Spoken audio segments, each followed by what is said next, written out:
그 후보자님께서 오전에 딸 의혹과 관련된 좀 내용에 대해서 해명을 했는데 좀 충분치가 않았던 것 같습니다. 지금 언론 보도와 전문가들 좀 반응이 나왔는데요. 서울대학교 물리천문학부 교수님께서 이렇게 이야기했습니다. 오픈 액세스라고 하는 오픈 액세스라고 해서 논문이 아니거나 저널의 질이 떨어지는 것이 아니다. 구차한 변명이다. 조력 없이는 불가능한 것으로 보인다. 이렇게 이야기를 했고요. 그 다음에 민교협 등 7개 연구자 단체에서 성명을 발표를 했습니다. 후보자 해명에 대해서 이 해명을 보고 즉각 사퇴하라. 헌법과 법률을 지키는 법무부 장관 후보자로서 완전히 부적격이다. 그리고 후보자가 한 해명에 경악한다. 궤변이다. 이렇게 이야기를 하고 있습니다. 후보자께서 지금 딸의 논문과 관련된 여러 의혹에 대한 입장, 편법이나 위조 반칙 없었다. 스펙과 관련된 입시에 사용하지 않았고 사용할 계획이 없다. 입시 컨설팅을 받은 사실이 없다라는 이 입장을 그대로 견지하시는지 다시 한번 여쭙고 싶습니다. 그 약탈적 학술지라는 표현을 제가 어제 처음 봤는데요. 의원님 이렇게 생각해 주시면 어떨까 싶습니다. 말씀하신 것처럼 고교생 수준에서 습작하는 이런 그 짧은 글 같은 거기 때문에 글 같은 거기 때문에 여러 가지로 학계에 엄격한 기준을 댄다면 미흡한 부분이 많을 수 있을 것 같습니다. 그런데 고교생이 습작 수준으로 짧은 글을 쓴 걸 가지고 어떤 학계의 구조적 문제까지 책임지라고 하는 것은 좀 과한 말씀 아닌가 싶습니다. 학계의 구조적인 문제를 책임지라라는 말씀은 아닌 것 같고요. 그러한 어떤 편법이나 위조, 반칙이라는 부분에 대해서 책임지고 사과가 있어야 되는데 사과하는 모습이 아니다라는 부분에 지적을 하고 있는 것으로 생각이 됩니다. 위원님 위조가 어디 있다고 편법이나 위조, 반칙 이런 것에 대해서 없었다라고 말씀을 하시는데 그 부분에 대해서 본인이 이 말씀에 대해서 책임을 질 수 있는지 예 아니오로만 말씀해 주시면 좋을 것 같습니다. 당연히 저는 편법이나 반칙이 없었지만 그럼에도 불구하고 제가 이게 아무나 할 수 있는 것 아니고 굉장히 혜택받고 선택받고 운이 좋은 사람들이기 때문에 그 점도 마음에 새기면서 잘 봉사하면서 저희 가정으로 살겠다는 말씀을 여러 차례 드렸습니다. 네, 그 후보자 아직 입시에 활용하지 않아 문제없다 이렇게 발언을 하셨는데요. 입시 전문가들 이런 이야기 합니다. 지금 이거 스펙으로 활용되었다라고 얘기를 하면서 논문 작성이 이례적인 일 아니고 입학 사정관 전공에 대한 지속적인 관심과 성과를 평가받기 위한 준비 작업이다라고 이렇게 이야기를 하고 있습니다. 후보자 자녀 국제학교에 다니면서 여러 학술지에 짧은 기간에 고등학생의 능력 밖으로 보이는 다양한 주제의 논문 게재했고요. 굳이 해외 사이트에 전자책까지 발간을 했습니다. 그리고 국내에서 봉사하고 해외에 돈을 주고 광고성 기사를 실어서 이러한 것들을 보면 누가 보더라도 입시용 말고는 좀 설명할 길이 없는 것 같습니다.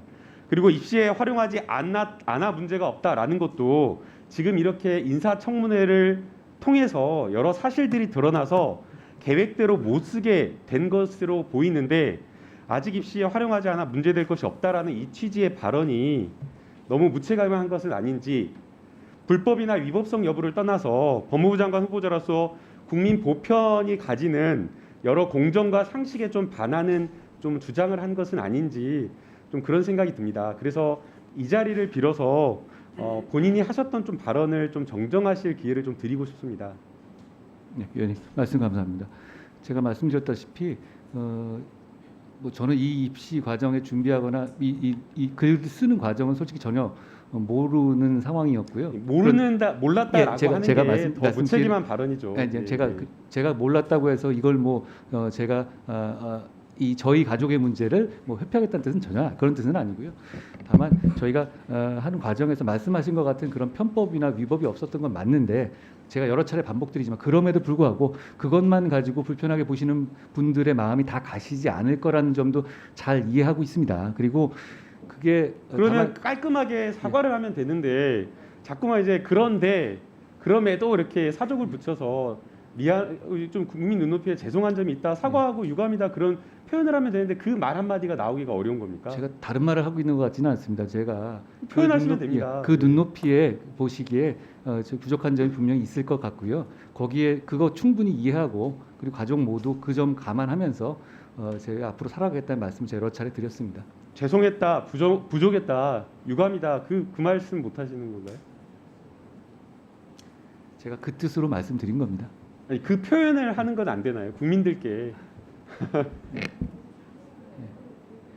제가 그 저희 마음에 대해서는 충분히 말씀드렸다고 생각합니다. 좀 충분히 표현은 안 되는 것 같습니다.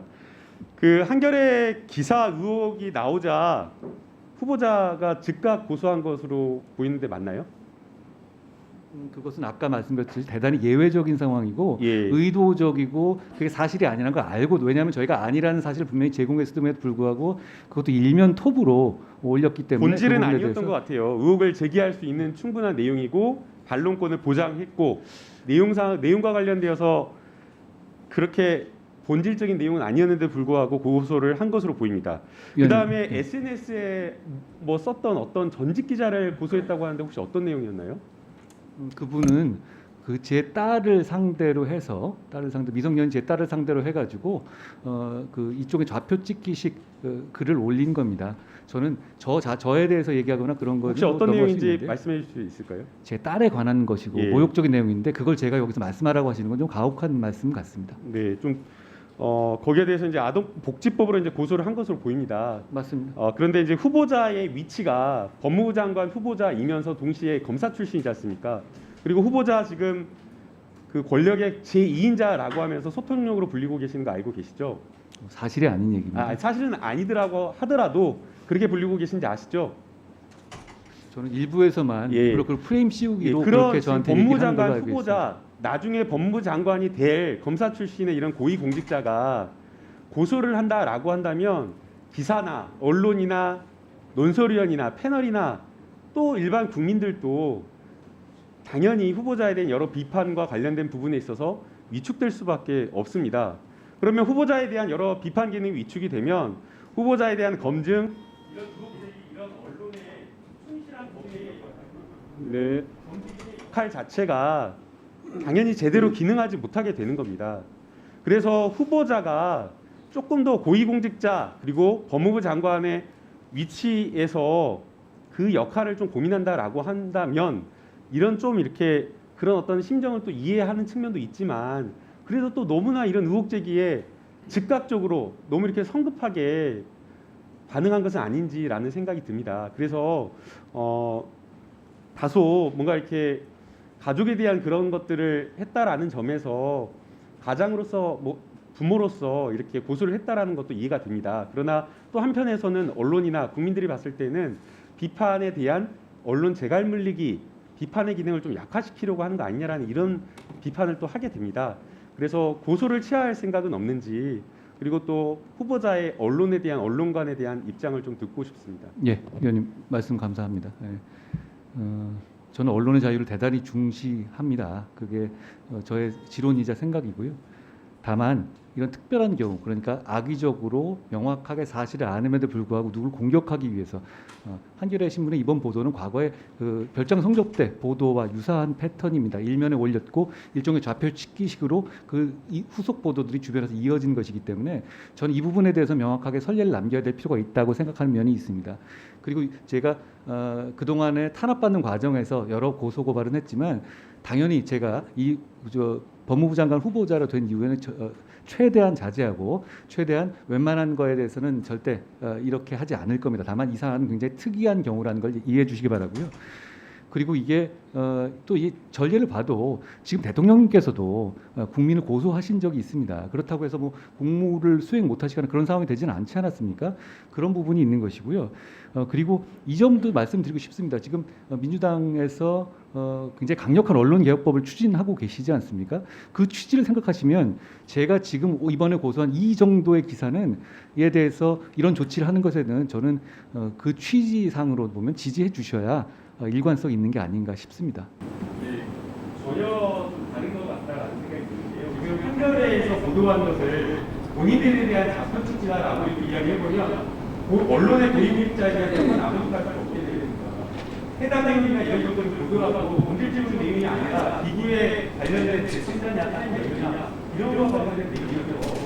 어떻게 보면 중요하게 아는 사실 관련된 내용이고 첫 선거가 나왔는데 그걸 가지고 본인을 자꾸 특기해서 공격했다라고 이렇게 하는 것 자체가 오해가 아닌가라는 것을 다시 한번 또 생각을 해봐 주셨으면 좋겠습니다. 네, 의원님 허락하시면 잠깐.